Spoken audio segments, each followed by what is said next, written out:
Ils étaient déjà en place avant que la chapelle des Carmes ne soit reconstruite en 2002. Autant dire que ces vitraux et les liens qui les unissent à cet édifice religieux ne datent pas d'hier, mais ces deux-là en particulier s'étaient obscurcis par manque de lumière. Les nouvelles technologies ont permis de les ramener à la vie en quelque sorte. On s'est penché sur cette problématique et on a fait quelques essais. D'abord, on pensait pouvoir les rétroéclairer par le bas uniquement.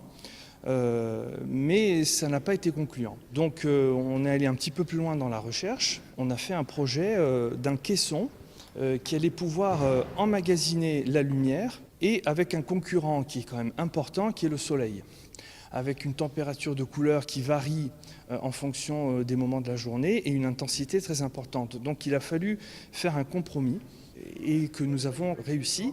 L'intervention de la société Vertex, qui propose des solutions sur mesure, s'inscrit ainsi dans le chantier global de la rénovation de la chapelle mené par la Société monégasque d'électronique.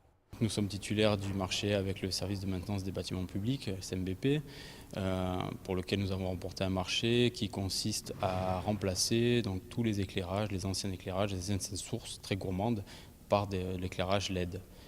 Dans le but de réduire les émissions. En tout, on a remplacé sur 15 bâtiments l'ensemble des luminaires, donc les anciennes sources, donc halogène et fluo compact par de la LED.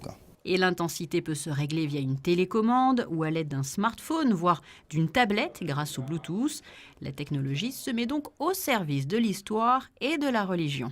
Il y a un vitrail de Notre-Dame de la Salette, il y a plusieurs vitraux sur la Vierge, il y a Notre-Dame de Lourdes. Alors la Salette, c'était une apparition de la Vierge en France qui avait précédé Lourdes, mais il y avait un autre lieu de pèlerinage plus proche de Monaco qui touchait beaucoup plus Monaco et toute la région du comté de Nice, et là c'est Laguet. À l'occasion des fêtes de fin d'année, ne manquez pas, après la redécouverte de ces deux vitraux, de voir la crèche mise en place pour la nativité.